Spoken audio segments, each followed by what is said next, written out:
ESPN has released its ranking of the top 10 center backs in world football, and it has already started a huge debate among football fans. At number 1, Arsenal and France defender William Saliba takes the top spot.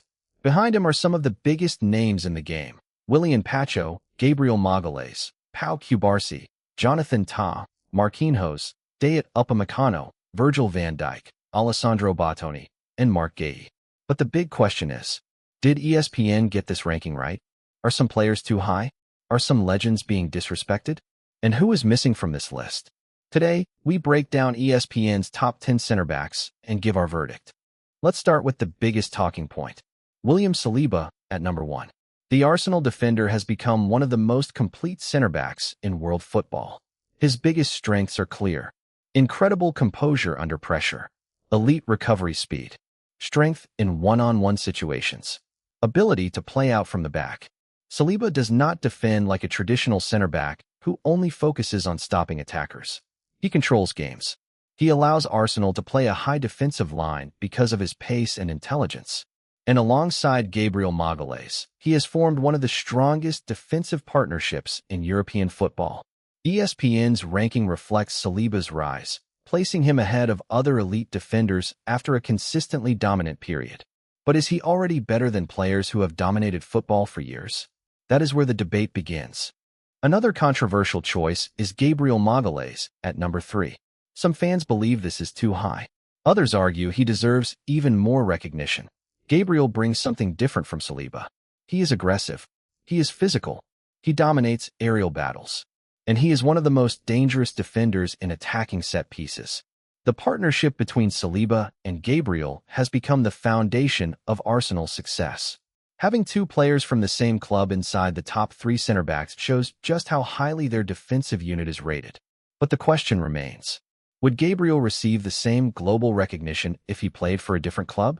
The biggest surprises on the list are probably Willian Pacho, Pau Cubarsí, and Jonathan Tah. Willian Pacho at number 2 is a bold decision. The PSG defender has impressed with his physical ability, speed, and defensive consistency. But many fans will ask, is he really ahead of established names like Van Dijk, Bastoni, or Rüdiger? Then there is Barcelona youngster Pau Cubarsí.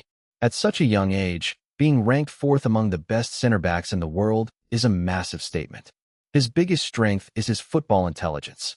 He reads the game like an experienced defender and is extremely comfortable with the ball.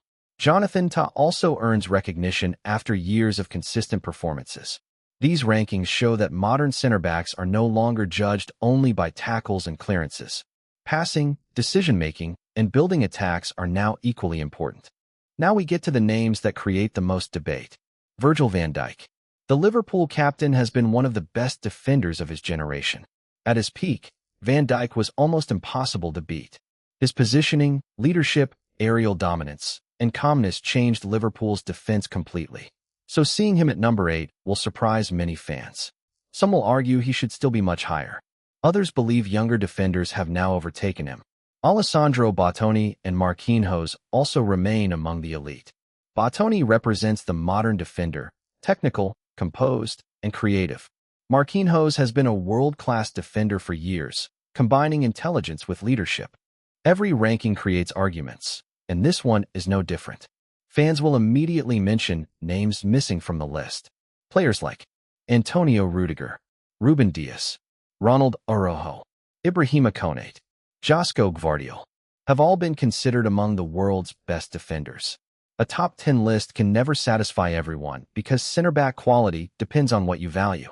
Do you prefer a defender who wins every duel, a defender who controls possession, a leader who organizes the entire team, or a player who performs in the biggest matches? So did ESPN get it right? William Saliba at number 1 is a decision many fans can understand. But some rankings will definitely create arguments. Is Pacho really the second best center back in the world? Should Van Dijk still be higher? Should Rüdiger or Dias be included? That is what makes football debates exciting. Now we want your opinion. Who is the best center back in world football right now? Do you agree with ESPN's top 10, or would you change the list? Comment your ranking below, and don't forget to subscribe for more football debates, rankings, and analysis.